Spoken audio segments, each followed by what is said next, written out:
Friends, I feel honored to be here and grateful to Dr. Sabyasachi Mukherjee ji, who has invited me. Earlier also I have given one lecture here, because here I find an opportunity to share with the scholars as well as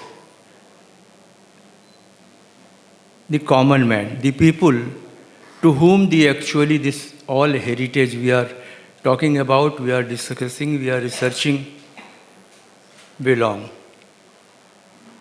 So that is a very, very, very positive step on the part of Dr. Mukherjee and the whole of the team.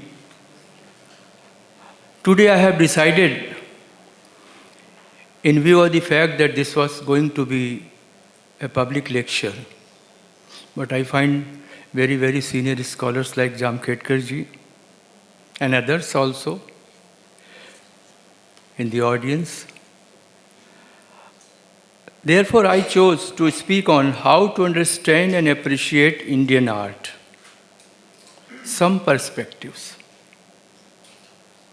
Since I was having only 45 minutes to speak and rest of the 15 minutes for discussion, I have to restrict myself and just cut short several slides, visuals.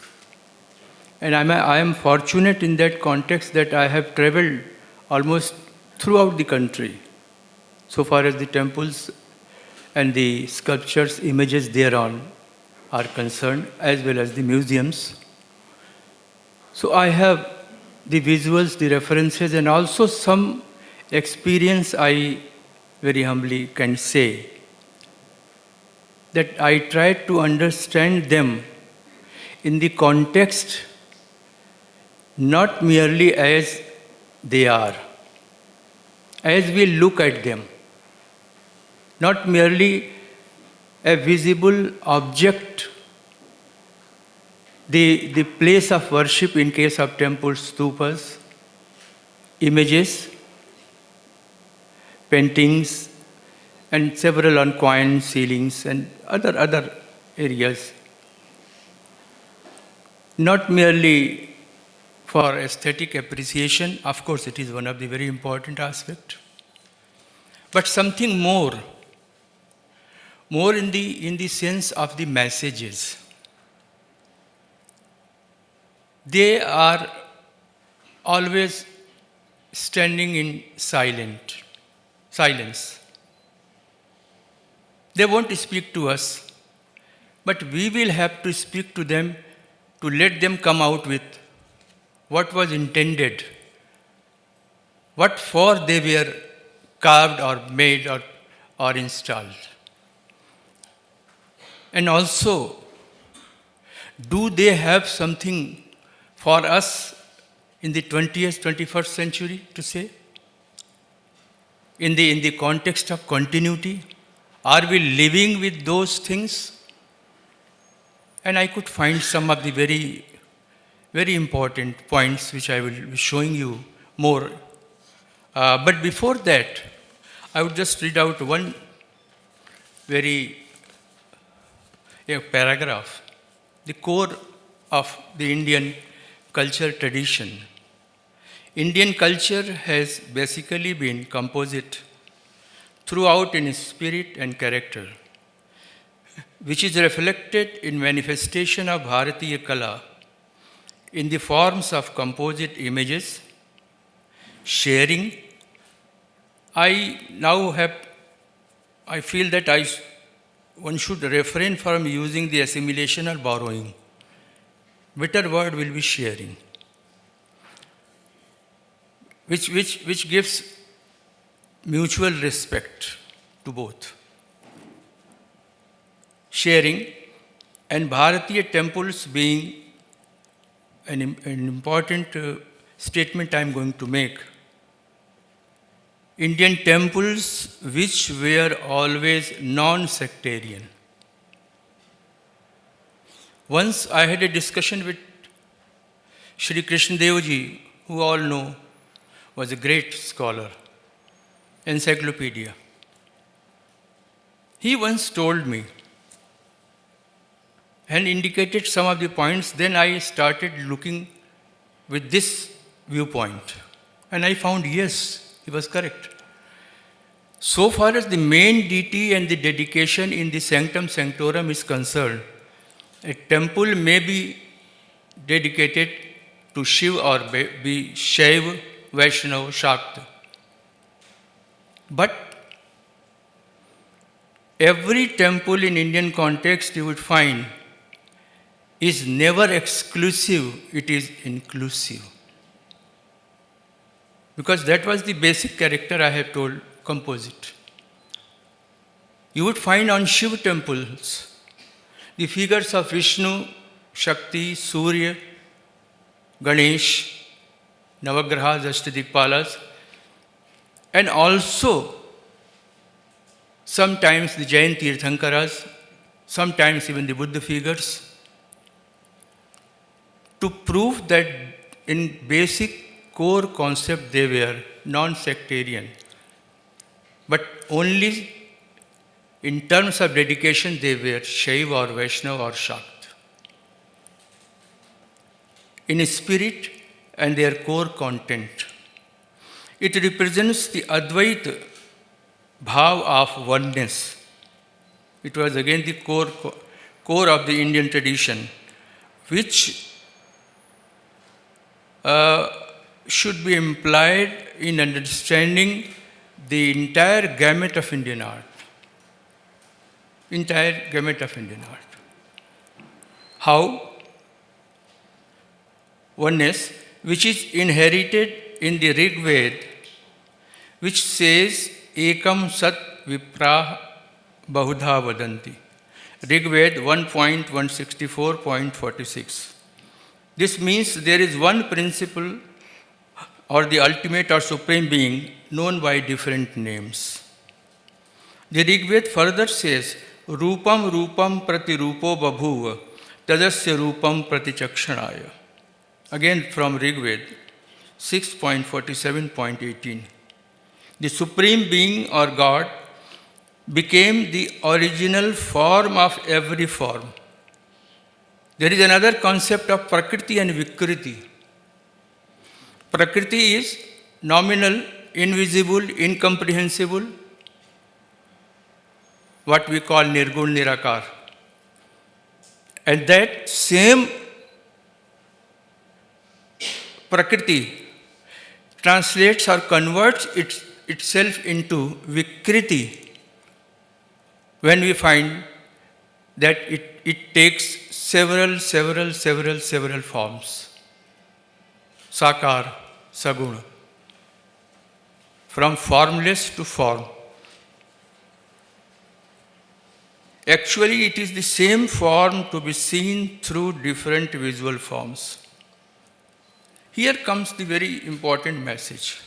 If we start understanding Indian art or any aspect of Indian culture,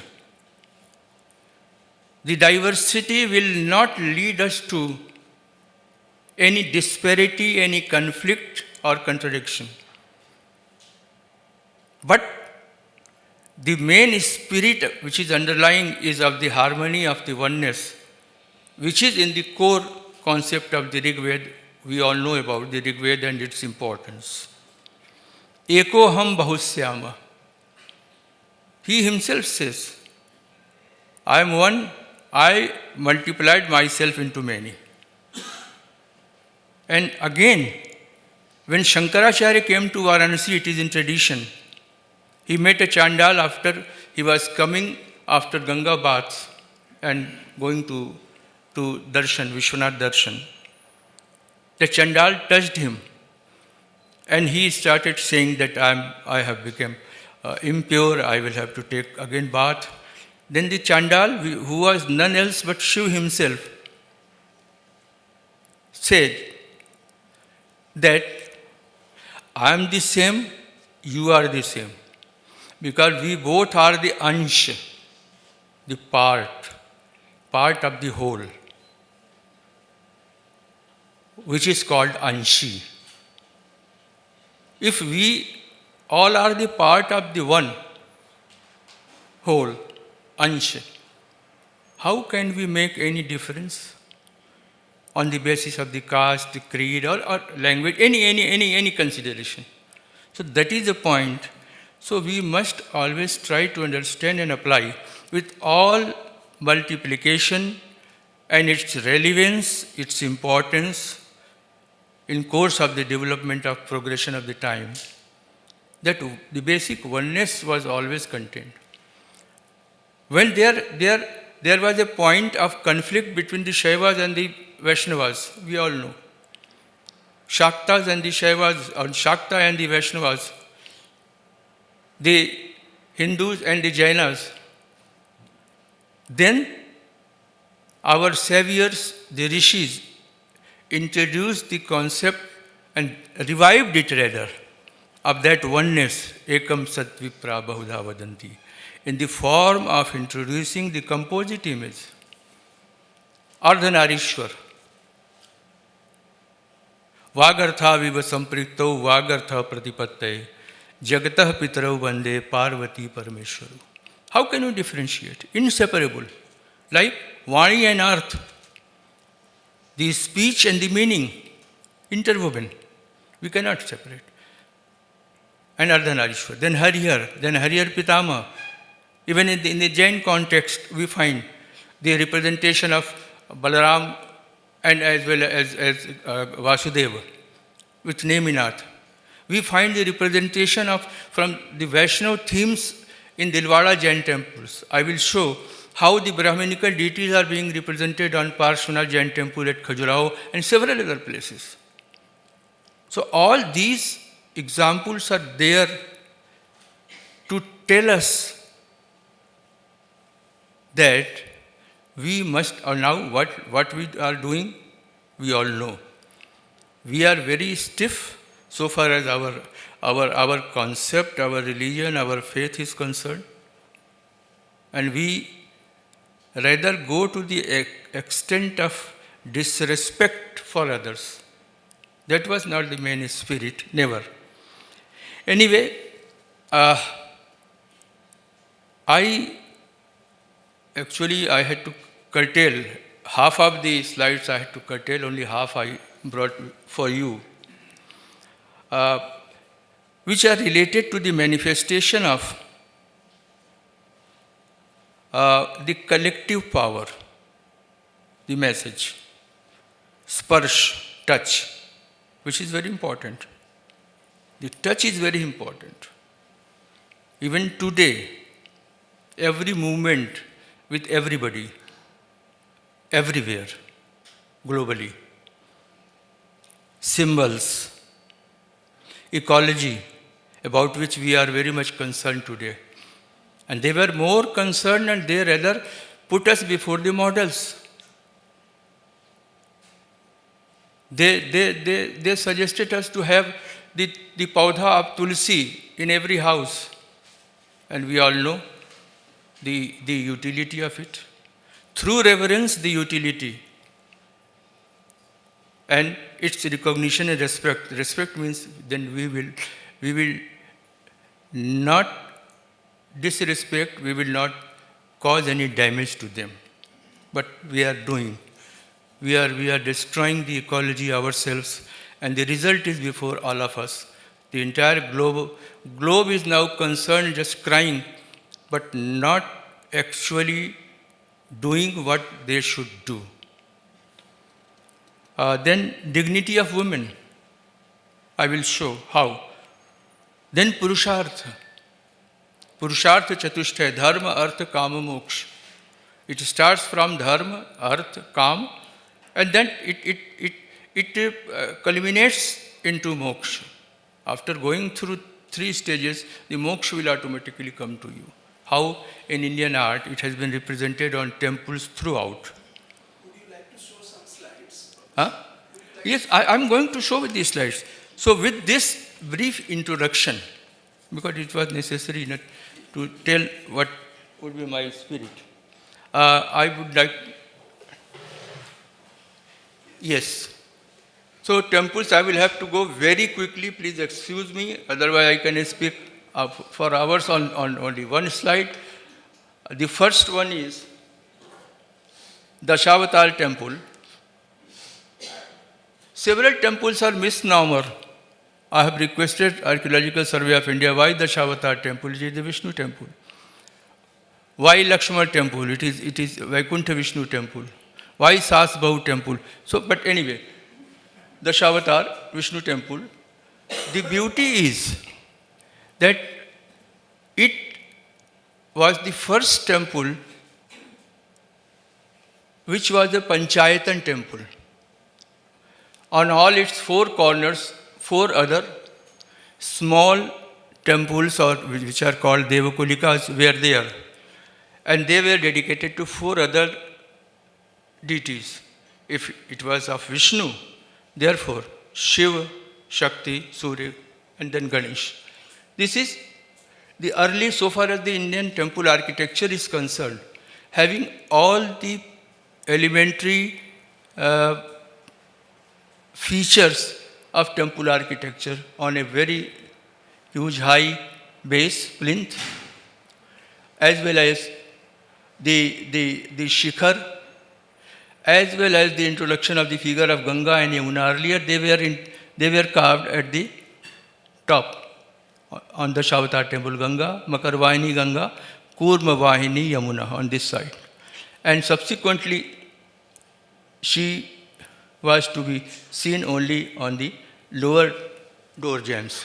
Now here also, Ganga Yamuna, which I will tell subsequently. Here, this is the Surya temple of Osia, 8th, 9th century. What is importance is the composition. On Indian temples, we can make study of these sculptures with reference to the context. So contextual study was possible. Surya is there, and his two sons, Revant, and on that basis, I identified with this, and subsequently it was approved by other scholars like Devendra Handaji, Manu. Both were two sons of Surya. So this is the contextual study of Indian temples which we should try to stand. Then Chandel temple, Khajuraho.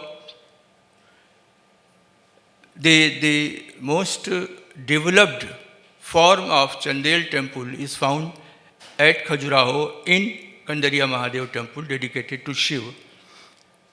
So apart from other things, these shikharas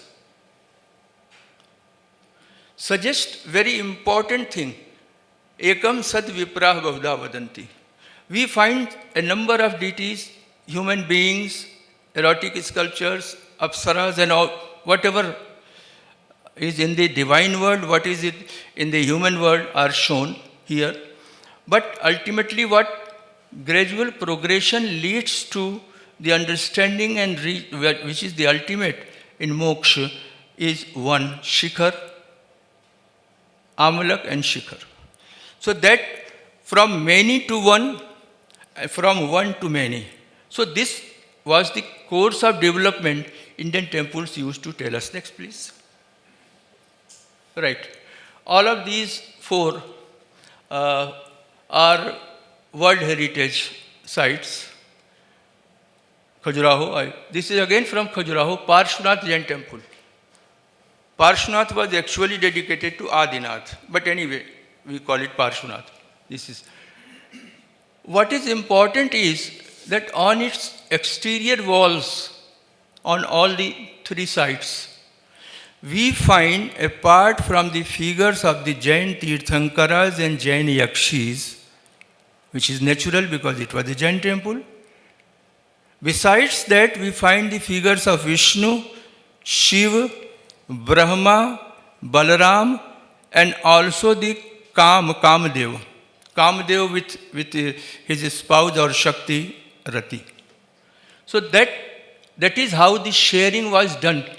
And in the concept of inseparability could be seen visually in reference to the temple. so many other things anyway. Pattadakal, it is important because we find several such sculptures which were subsequently adopted exactly, I will show you, in case of Ravan Jatayu combat at Ellora Kailash temple. As well as the another important was the depiction of Ram Katha. Ram Katha not as a running panel in small figures, but in a separate niches, independent figures, and with the labeling inscriptions, which is very rare, on the basis of which we can easily identify. And we all know it, the Ellora Kailash temple, because this was a rock cut, the technique, its hugeness, gigantic form dedicated to Shiva. And also in Kailash temple was like an encyclopedia of Shaiva iconography, Shaiva images. But besides that, we find the figures of Ganga, Yamuna, Saraswati together, which is very rare in one side, as well as the figures of Vishnu, his different forms, Shakti, Saptamatrika and others, Ganesh, means again the same thing which I told, that the concept of being non-sectarian with special emphasis of a particular deity to which the temple is dedicated. And this is Rani Ki Bhav in Patan. It was built by Rani Udaymati in memory of her husband Bhim first, Solanki or Chaulukya. And it is so beautiful, step well. The concept of a step well were there. Several step well temples are found, but the best of all is the Rani Ki Bhav. And on its wall are not only the independent figures of different incarnatory forms of Vishnu, but also Shiv, Shakti and other deities likewise. And beautiful, one must visit. Next. Yes. This is Lunavasahi Jain temple, but you see the beauty of the ceiling. This is just one example.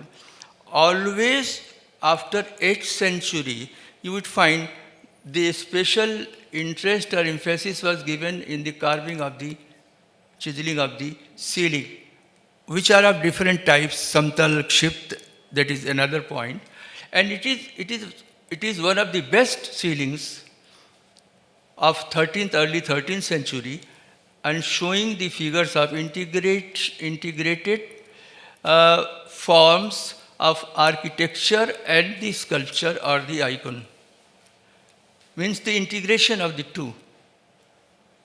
The architectural figural depictions, lotus and all that, they just beautify, as well as the different figures, 16 Mahavidyas, they further add to the value and the meaning of the entire ceiling in religious concept.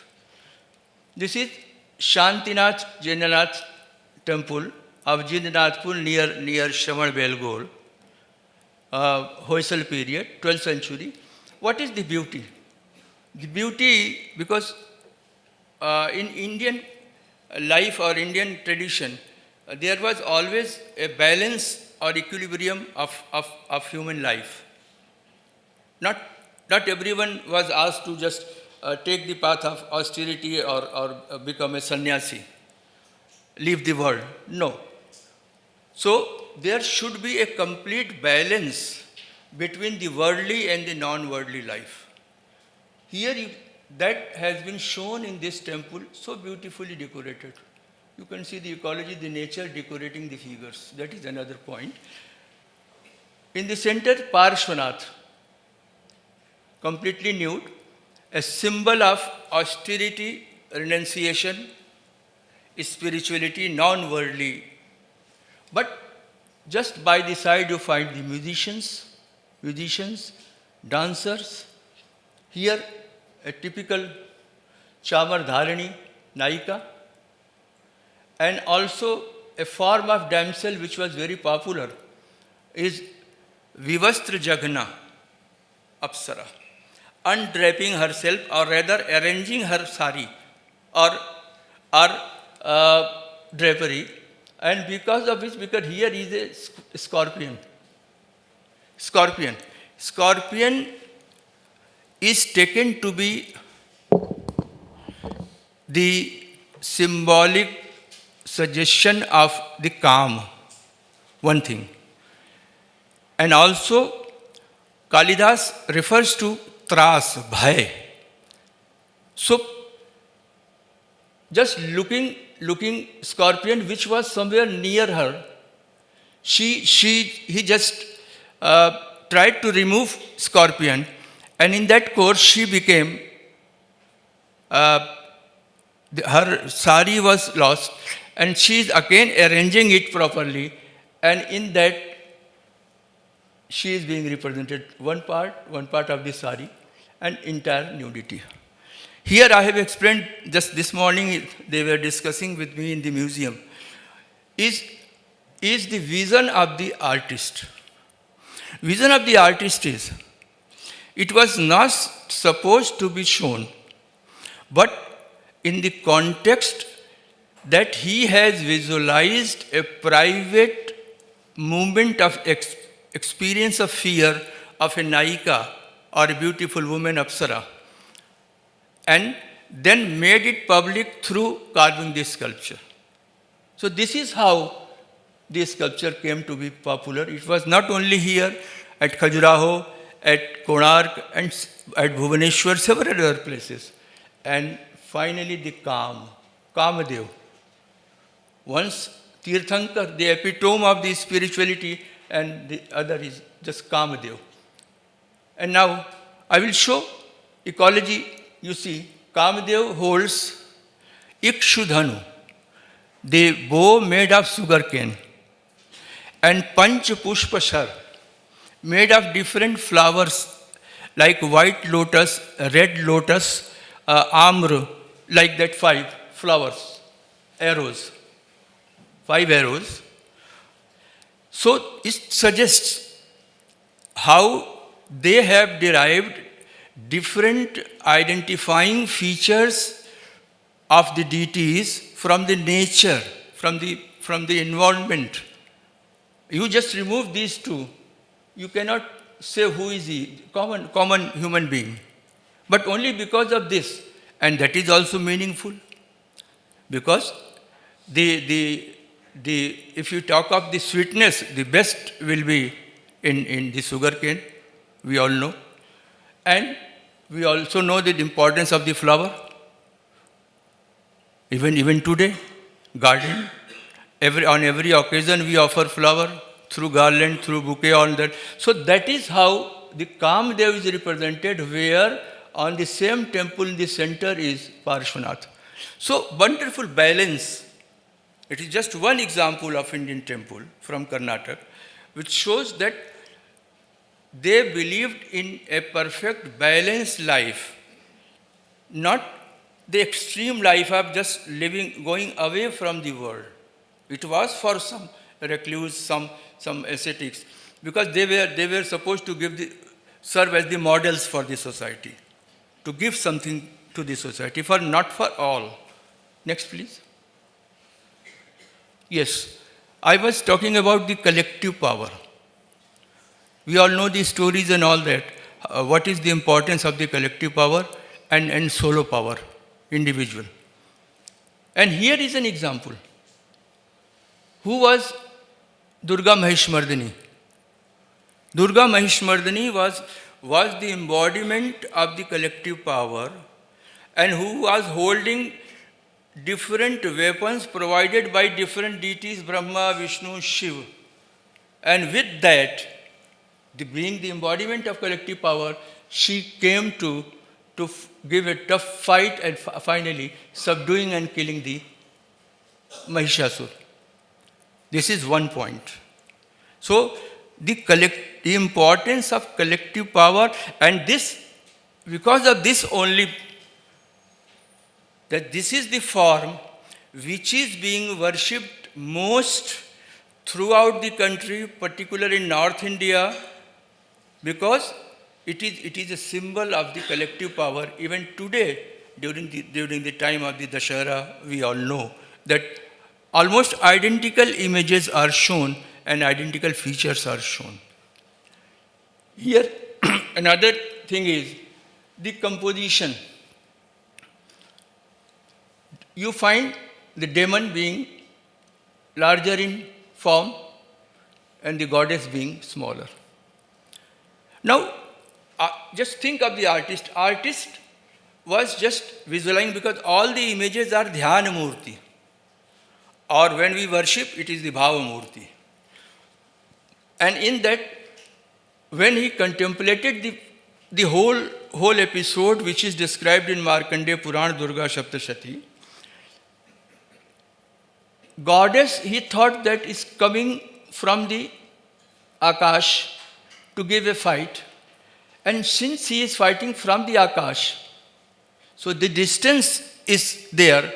Even if you take the photograph from the camera like the scene, someone fighting from ahead, upper side, and someone being straight before, you would find this is the composition, smaller, and this is just front of the camera, eye of the artist. Third is, you see, the posture is suggestive of the victory. The way she shifts, the lion just taking active part in the whole battle, and here the posture of retreat. Mahishasura is also king, so parasol is provided here also. Another perspective, this is from Mahabalipuram, one of the very brilliant creation. This is from Kailash Temple, Ellora. Here the fight is going on. So both the frontal, you see, equal. And he is giving a tough fight to the goddess. So this is how, through composition, the movement of the story has been suggested in sculptural renderings in different forms, in different ways. Next, please. Yes. We think that the images are the static, frozen movement they represent.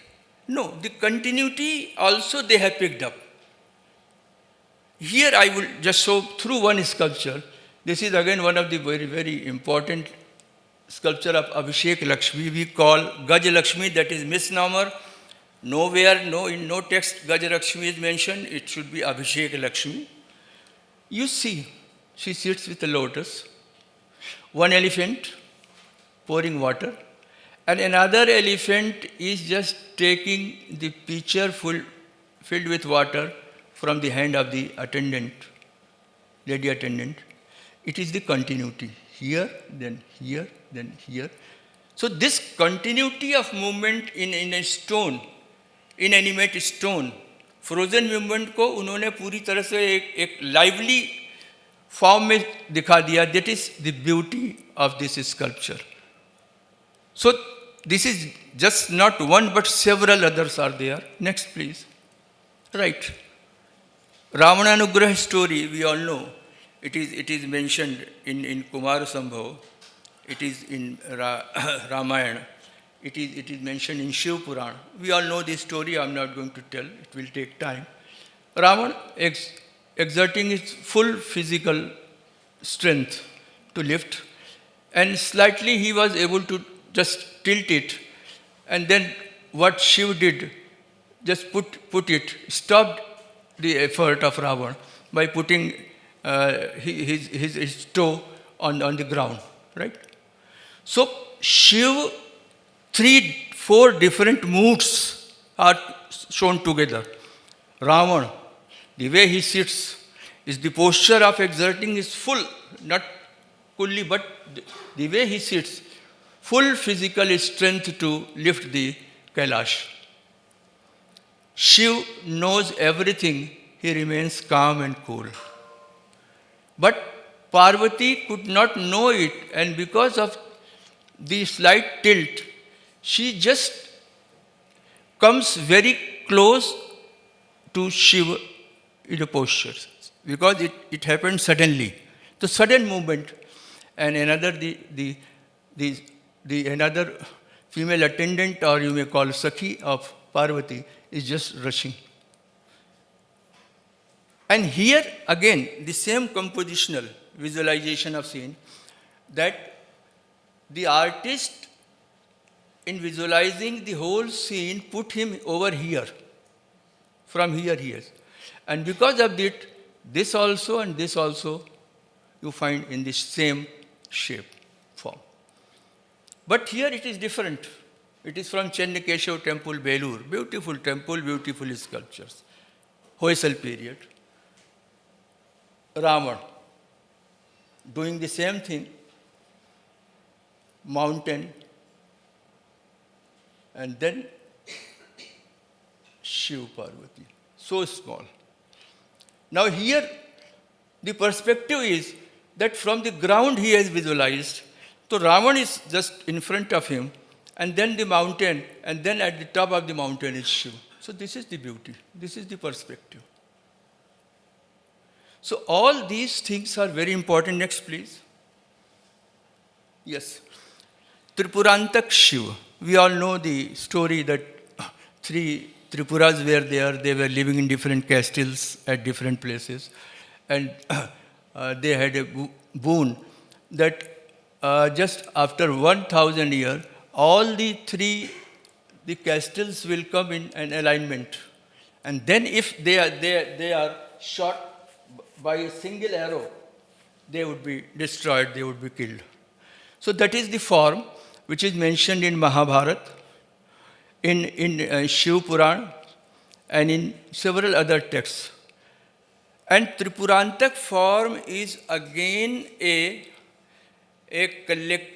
form suggesting the force of the collective power. Shiv alone could not do it perhaps, and because of that only, the 4 Vedas became the 4 horses of the path. Brahma came as the charioteer, Sarathi, and Vishnu, Agni, Vasuki.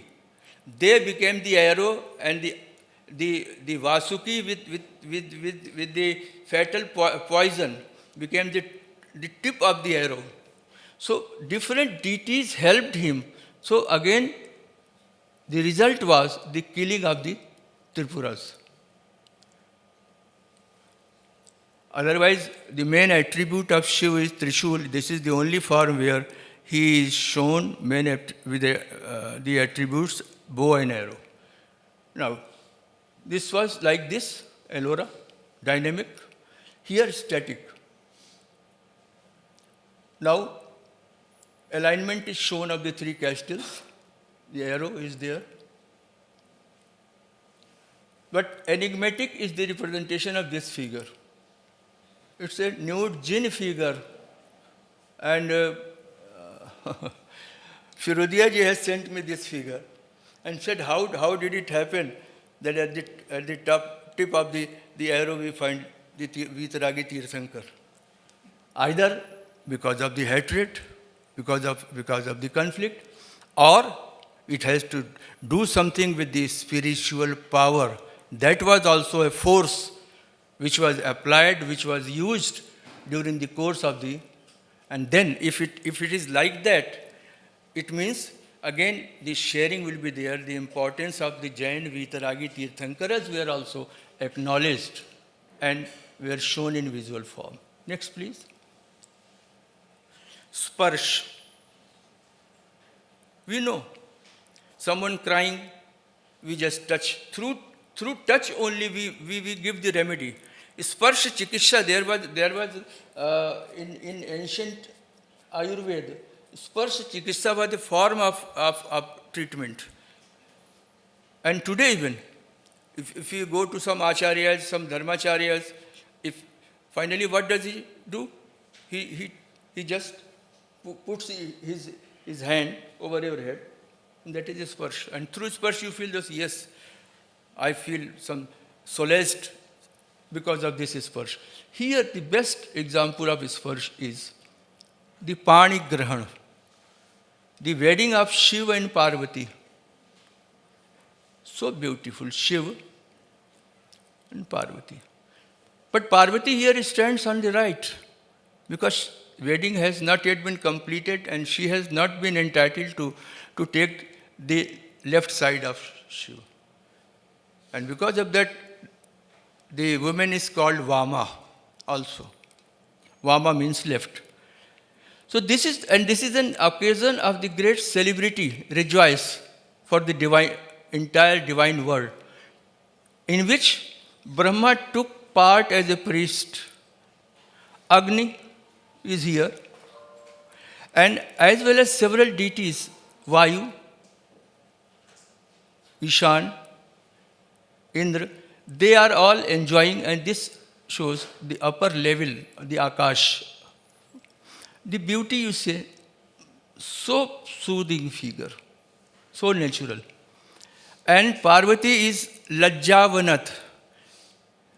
She is shown in complete shy as a bride. While Shiva is just looking at her. And also another point is, you see the size. The height of Parvati comes to the level of the shoulder of Shiva. आज भी हमारी परंपरा में कहते हैं कि शादी जब आप करने जाएं, अब तो सब कुछ बदल चुका है, तो आप देखें कि लड़की जो है, वधू जो है, वो लड़के के कंधे तक आनी चाहिए. That was the tradition. And here you see. And another, Kumar Sambhav says that after the marriage, one of the Sakhis or the friends, Ali, for that very beautiful word is Ali, is Malini, who is just stopping Shiv to further move on. And just asking for the neg. Neg की परंपरा है, आज भी शादी में होती है. नेग मांगा जाता है. कुछ सखियाँ होती हैं जो दोस्त होती हैं, वो कहती हैं कि just you give me something, then I will allow you to further move और further do something. So this is the tradition which is in continuation, and this is the modern marriage. Agni is there, priest is there, Pani Grahana Sanskar is there, and Saptapadi, or rather now it is said that it was a Tripadi. Basically it was Tripadi, only 3 times, not 7 times. So all these are in continuity in our day-to-day life. So that is the beauty.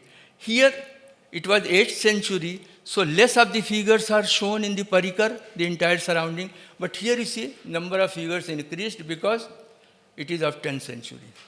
It is in Bharatiya Kala Bhavan, Eta. And you don't find that elegance, that aesthetic elegance as you find here because of the late. Because here the Gupta trends, Gupta features are still continuing. The same thing you can see here, but you find the Navagrahas, Surya to Rahu Ketu, then Kartikeya, Ganesh, Matrikas, and the other divinities enjoying the movement. And again, means not only the Sparsh, the miracle of Sparsh, the most important event in the life of the domestic case is the wedding. And wedding is sanctified only through the Sparsh that is called Pani Grahana. Next. Again, I will show you from Khajuraho. Ram, Sita. Ram is holding a long arrow. It is on the Parshvanath Jain temple. It is written. Parshvanath Jain temple, Khajuraho. Sita is there. But the beauty I am going to show is the Sparsh. And the Hanuman. Monkey-faced Hanuman is standing nearby. And over the head of Hanuman is the hand of Ram, that is called in Palit Mudra, the mudra of assurance. आज भी आप किसी को बहुत दुखी है, परेशान है, आपके पास आता है तो एश्योरेंस के रूप में आपके सर पे हाथ रखते हैं, घबराने की ज़रूरत नहीं, पीठ पे हाथ रखते हैं, सर पे हाथ रखते हैं. Again, स्पर्श is there. So here स्पर्श is miraculous. Hanuman is lost in humility. And why? Hanuman is shown in a diminutive form? Because Hanuman was Bhakti Murti, Vinaya Murti. And it is the prerequisite of Bhakti that one get in diminishing form. Vinay mein aadmi bahut laguta is the first feature, and that laguta is shown, and this divine sparsh assurance of Ram just makes him so humble. So this is the beauty. Here it is more clear. And at the top, the connected. This is the composition. Another story, Ravan in disguise is begging the alms from Sita. Just above it, I could identify. Next. Again, of Sparsh, Chandeshanugrah. It was popular mainly in South India, Chol even, Kshetra, Tamil Nadu. And its story is found in mainly in Anshumad, Vedagam, Mahmat, like South Indian texts. And it shows that he was a staunch devotee of Shiv, and he was worshipping Shivling, and his father somehow came and just kicked through his leg the Shivling, and he then punished his father. And because of that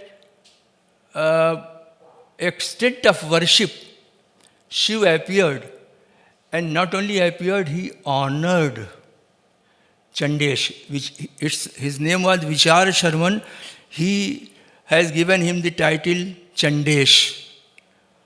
And you see here what Shiv is doing beautifully, just putting the turban of flower over the head of honor to honor. And in doing that, you see how engrossed Shiv is, because he is honoring his Bhakt. तो भक्त और इष्ट देव भगवान के बीच the very delicate, intimate relationship of the devotee and the God is being depicted. And the sparsh is there. Not he is doing it casually, but he is involved. You see, one point is there, just and taking it in order also, that it is in order. And because of this great honor by Shiv, you see Chandesh, he is so humbled, the figure itself speaks. So this was different sentiments, moods, feelings were shown. Even today the people are honored, but how, you know? So he is not making it in a kind of way of ritual. He is actually involved, Shiv is involved, and he is just experiencing that transcendental experience. This sparsh was not from divine or God to the human being, man to man. Man to man is very common today. In day-to-day life, every day we are doing it. But also in the animal. Here you see, it is none else but Krishna, Godohan. He is just milking the cow, and this is sparsh.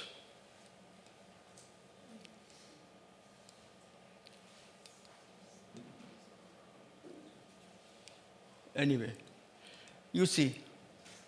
And even today, जब कोई ग्वाला गाय दूहता है तो उसका बच्चा जब आता है तो the same thing you find. अगर आपने कभी देखा हो तो it is very, very natural today. So things were very natural. How could they get into the very spirit of the different actions and shown it through different depictions was just wonderful. Next, please. Yes. These are some of the gestures, then postures,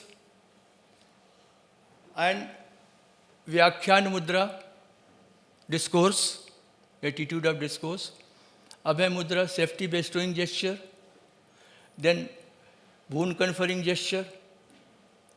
Its importance is, now the present generation usually say, why should we know the past? What is the relevance of the past? I just as a teacher I have always been telling them that you do not exist without the past. Your present is completely rests on the past. How? Your name is past. The name of your mohalla is past. The name of your city is past. And also our national emblem is the past. After freedom, why could not they think of something very new, innovate? They got it from the ancient past, Ashokan pillar, capital. And the word they wrote, Satyameva Jayate, Mundak Upanishad, again from the past. So that is there. And even today, these postures are, out of hundreds of postures, these are the three more common. Fourth one is the Tarjani Mudra. Warning. Right? Warning.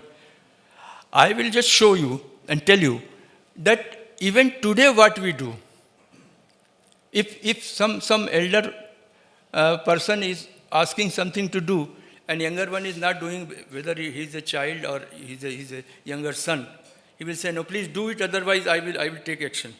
This is Tarjani Mudra, warning. So, it was from the past to the present. We are living in it. Even आप किसी के पास जाते हैं, आचार्य के पास, या आपको कोई प्रणाम करता है, बड़ा और छोटा, तो आप क्या कहते हैं? आशीर्वाद. This is the gesture of Ashirvad, assurance, protection. We are practicing it. It is with us. And whenever we give something to anybody, this is the posture. Varad, to give. And whenever we speak Vyakhyan discourse, this is like that. And even Buddha's Dharma Chakra Pravartan Mudra, of which what we find at Sarnath and several other places, was what? He was delivering his first sermon. Means discourse. Yani Vyakhyan. And this is like this.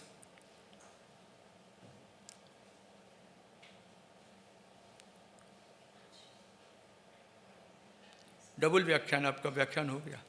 Because that was the discourse. Next, please.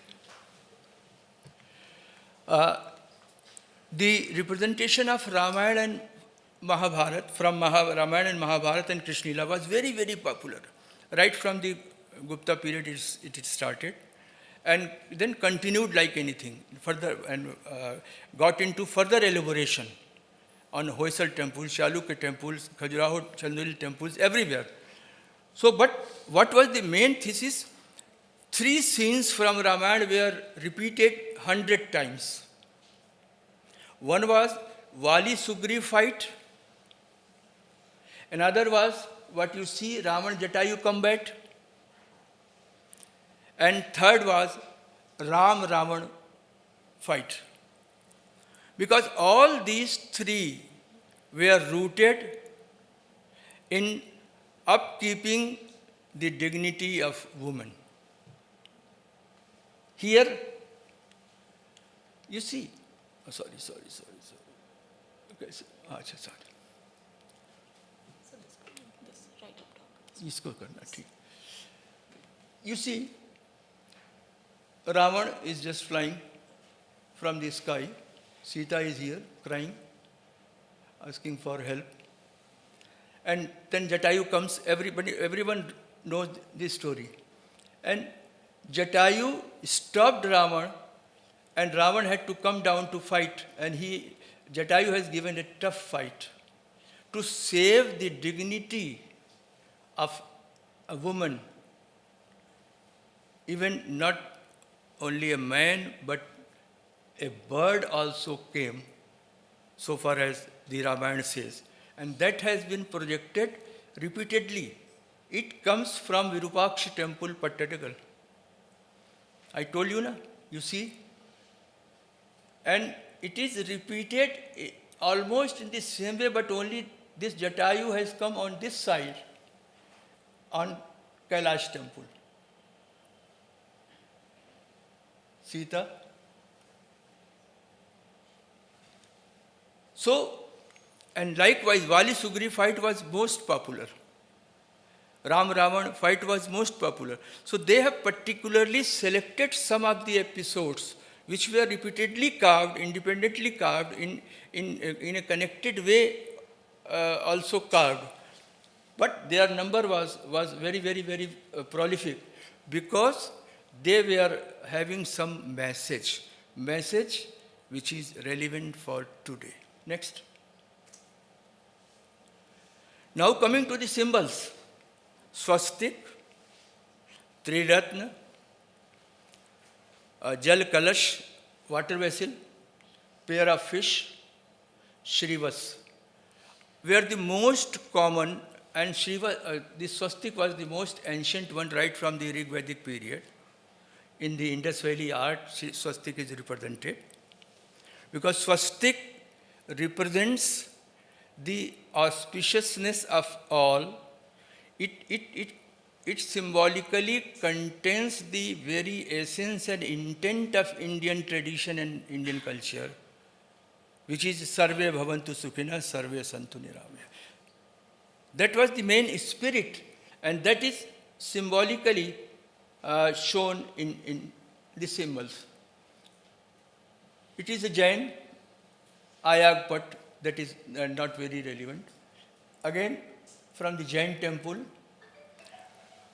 Now, what happens? Even today, on our residential houses, we make swastik. On the occasion of every worship, domestic worship, religious occasions, we make swastik. Put Jal Kalash in the worship. And so, therefore, these are in lotus in continuity. These are in continuity and we are living with them. Even pair of fish, pair of fish. It is the state emblem of Uttar Pradesh government. And not only this, the tradition still prevails that these were the auspicious symbols and their auspiciousness is even today could be seen. Because from my childhood, I have been told and I have been doing it. Whenever someone goes outside, from Varanasi to Delhi, Calcutta, or even abroad, we say, Dahi machli lete aiyega. Dahi machli lete aiyega, ye auspicious hai. And if you are going out and for some work, and if some machli wali comes, earlier it used to come to in the lanes in our places, and you hear her voice, you will say, yes, aaj mera kaam ho jayega. If you come out and if you see that a cow is there and a calf is just sucking the milk of the cow, that is called savatsa go. The calf with the cow means auspicious, means your work will be done. So good. So it is not only past, but it is present. One thing. And second thing, what we have done, if swastik is on Jain, we will say that then Jain swastik. No. The symbols do not have any particular religion of their own. They have the suggestion of universality. Triratna has been adopted by Buddhism. Buddham Sharanam, Sangam Sharanam, और क्या है? Dhammam Sharanam Gacchami. In Jainism, Samyak Gyan, Samyak Darshan, Samyak Charitra. In Brahminical faith, it is owned by Shiv as Trishul. three. So the concept of three, triad, sattva, raj, tam, trishul. So therefore, these were universal, so never they should be put in sectarian compartment in a narrow thought. They have the referential or the contextual identification that they have been represented on a Jain side. But the symbols can't be Jain. उनका अपना कोई धर्म नहीं है, उनका तो सर्वधर्म है. इसलिए ये भी हमको आपको विचार करना होगा. सारे राइटिंग्स में लिख देते हैं Buddhist symbols. No symbol is a Buddhist symbol. All the symbols we find in every religion. So that is also another point. Next, please. Ecology. What is this? Lion, fauna, flora. So flora, fauna has given a particular meaning to this great pillar. So it was only through the flora and fauna. And the identity, if you remove lotus in the hand of Lakshmi and lotus on which she sits or stands, who will she be? You can't say Lakshmi. So likewise, all the deities, Brahminical, all the Jain Yakshas, Yakshis, all the Tirthankaras, they have not the Vahanas but the cognizances. Either some animal or bird or something from flora. So these were integrated with these deities, and they were giving the meaning and identity. If hands are not there and bull is not there, you can't call Shiva. Garud and Chakra is not there, difficult to call Vishnu. So that is how you see, and here, Shal Bhanjika. The beauty enhances in the backdrop of the nature. And several meanings and concepts are there, that is the Dohad and the pregnant lady, and she stands under, that is the desire, she stands. That is another. Even the Maya Devi stood under that. Another is Yamuna. Ganga is with crocodile Makar and Yamuna is with Kurma. And they were invariably shown on the two sides, lower door jambs of the Indian temples. I started thinking, yes, the water is very important for our life. Water is called Aap. Jal is Aap. Aap means prana, life. And we all know it is life. Scientifically, they knew it. We can live without food, but not without water. And water causes so much of problem even today. So they knew it. And because of that, they created a sense of respect through the textual references for the river goddesses, and created the river goddesses. That is one point. Another is that Ganga represents the sacredness or pavitrata, and Yamuna represents bhakti. The Krishna cult developed on the bank of Yamuna, bhakti. And when they are put on the door jambs of the temple, means before entering into the temple and passing through the mandap and mahamandap and mandap, and then entering into the Garbhagriha sanctum sanctorum, these two deities, goddesses, remind us of two things which are the prerequisites. First is the sacredness. Are you pavitra, pure? Pure not only by that you have taken the bath in Ganga or any river or anywhere, but pure at heart and mind. And also, your heart is filled with devotion, means your I is lost, your may is lost, जब मैं था तब हरि नहीं, जब हरि है मैं नाही, कबीर दास बोलते हैं। जब तक आप में आई है, मैं है सबसे बड़ा शत्रु, हमारा enemy, if there is something, that is the I, मैं. And when it becomes from मैं to we, then only you can come closer to the God and deity. And because of that, they became an invariant part of the temple at the entrance. Next. Very soon I am going to close. We all know about this figure. One of the masterpieces of Indian art. Right? Buddha in Dharma Chakra Pravartan Mudra.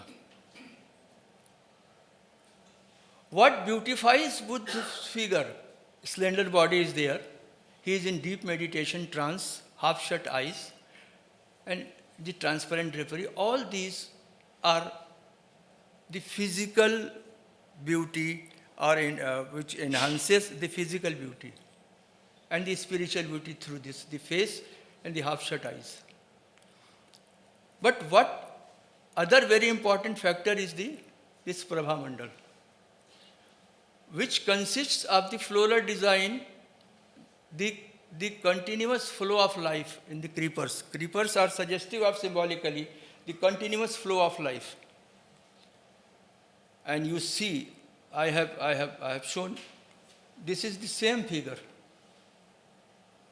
You yourself feel what difference you find in this, and what is lacking, which was here.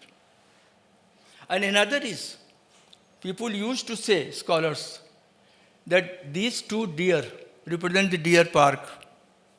No. They represent, symbolize the peace, ultimate peace, and they are looking towards the Dharma Chakra. That is the Dharma which is always moving, regulating the society, regulating the life, and which is suggested through, because the Buddha will not speak, we will have to communicate with him. Buddha is in meditation, he is giving the discourse after meditation. So both things are there, discourse, and the discourse becomes the main points of Dharma, and Dharma revolves and just regulates the life of the society, so is there. And Dharma only brings the peace, and peace is symbolically represented through deer. You may say, why? I have a reason. I have a reason. Because it was not merely the Mrigadao, and therefore they have seen. Why two? One could have done. I will just show you why. Next, please. This is the Jain image from Kumharia, Gujarat, of Parshvanath. Again, meditation. So, the dhyan, sadhana, meditation, austerity was also a very focused point in Indian context, which is now being, we may say, refocused, again reintroduced and said that we should do it like that. So, it was already the part of our life there. And here you find the same, the Dharma Chakra and the two deer.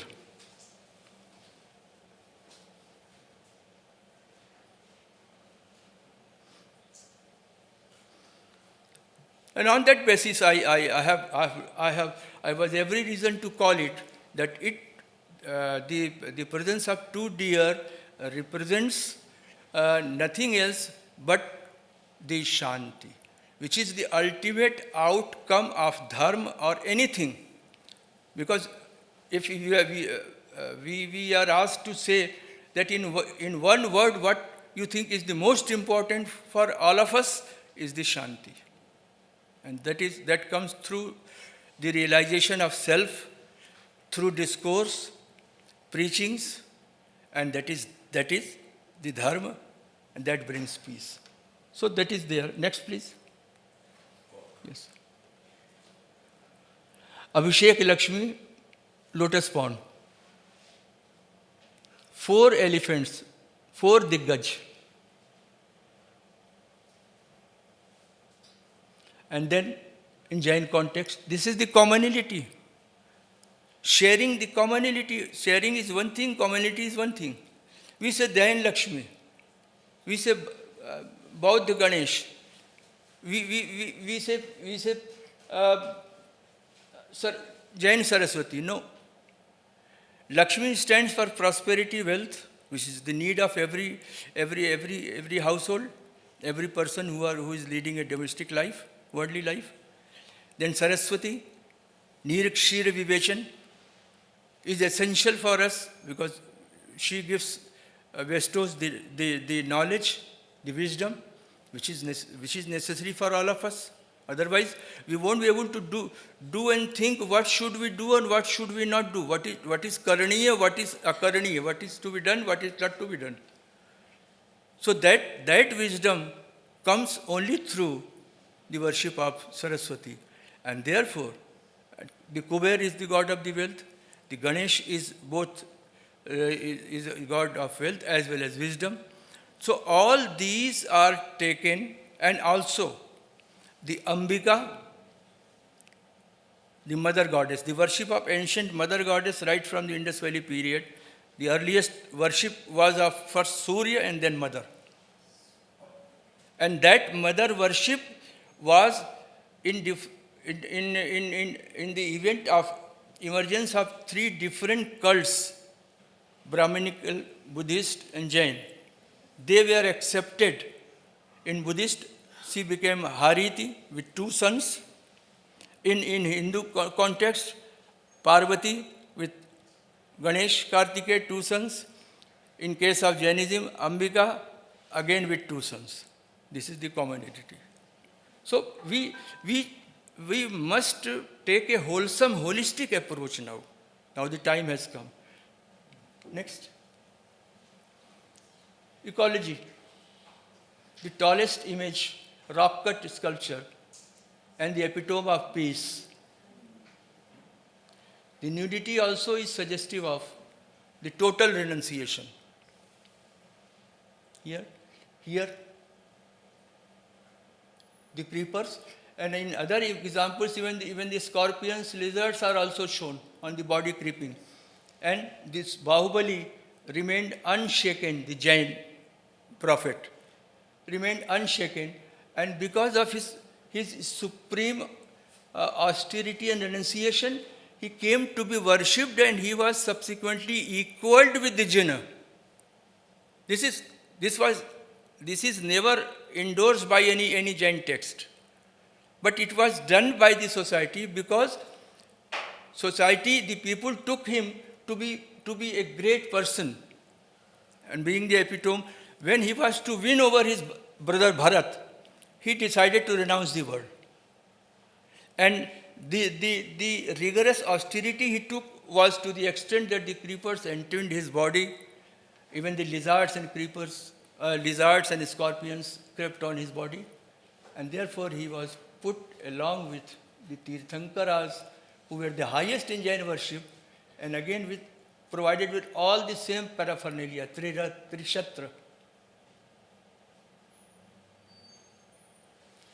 So this is how Indian art must be studied in a very holistic perspective, with different such streams which are common, which are commonly shared by all, which are continued and are coming as a heritage to us. We are living with those things.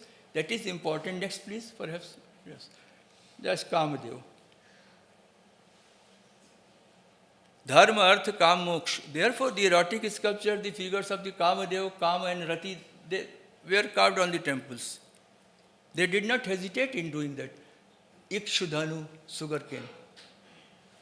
Panchapushpashar, white lotus, ashok tree flower, mango tree flower, jasmine flower, blue lotus flower. And it comes from Belur with Rati. You can see Ikshudhanu, sugarcane. Panch Pushpasar, and also he has been provided with Makara Dhwaj. How relevant the iconography, the concepts they thought of. Makar, we know in Ayurveda, just enhances the potency. We all know. And he is the god of Kama. And Kama is the essence after marriage to have the next generation being continued. And because that it was essential. If Kama was not there, if Dharma was only there, then what happened?